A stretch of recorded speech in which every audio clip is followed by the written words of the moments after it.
When I'm training.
If this was a scary movie, Tony Ferguson would be that guy. He's El Cucuy. Yeah. He's the boogeyman. They need to make a movie out. Like, somebody needs to do some kind of, like, I don't know, mashup of his fights that make him seem like the Jason, the guy that just never goes away, and as soon as you turn around, he's ready to kill you.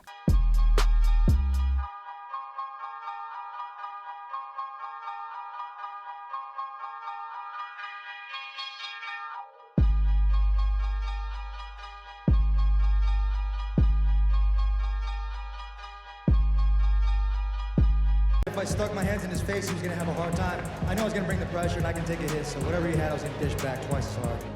I'll give you a proper ass whooping any day.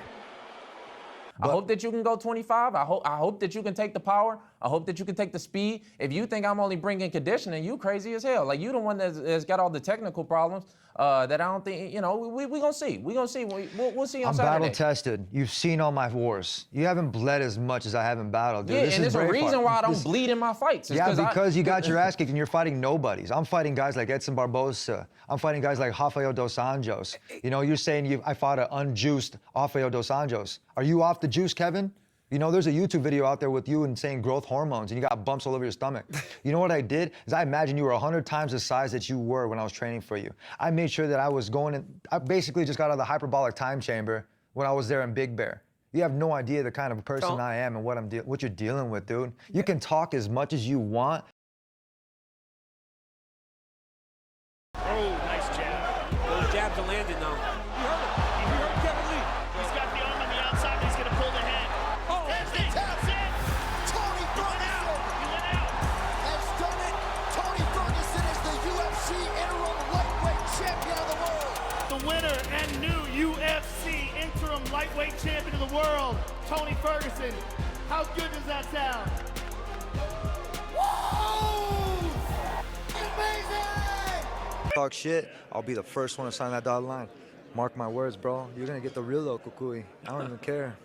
When I take a deep dive into Tony Ferguson, I noticed a few things. He seems misunderstood. Dana White made fun of him wearing sunglasses indoors when he tore his LCL tripping on cable wires during a press conference, which caused the Khabib fight to be cancelled. Dana White said, and I quote, "Anyone that wears sunglasses inside deserves that to happen." Tony took offense to that, especially considering the fact he wasn't wearing sunglasses, but actually prescription glasses. Before the Kevin Lee fight, Kevin Lee calls him weird multiple times. When fighters talk trash, they usually have harsher language. In the fight community, Tony definitely appears to be an outsider, quite possibly because of his training style, but even in his personality. There was a rumor that Tony didn't feel welcome at normal training gyms, so he made his own. It makes sense that he has his own gym because he has a ridiculously unique training style. But I get this vibe that people look down on him because he doesn't train in a normal manner that UFC approves. He's a college champion wrestler and a black belt in jiu-jitsu. He can freaking fight. He has proven it time and time again. Don't mess with Tony. In March of 2019, Tony's wife filed a restraining order against him. She claimed he had strange behavior like paranoia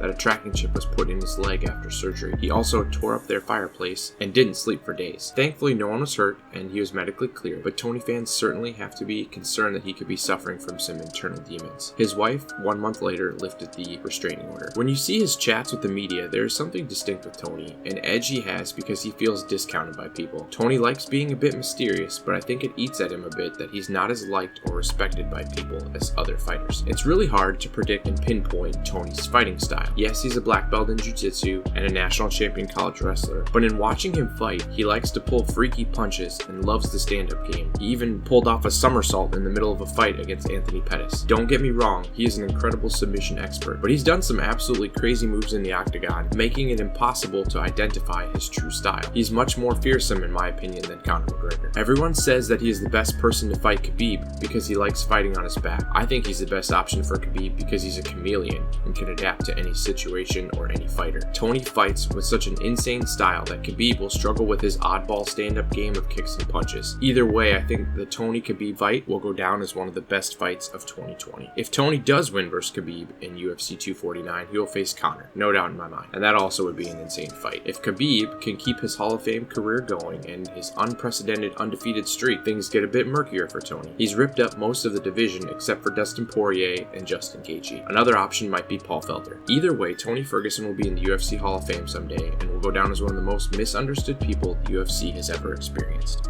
Please like and subscribe for more Backwards K content.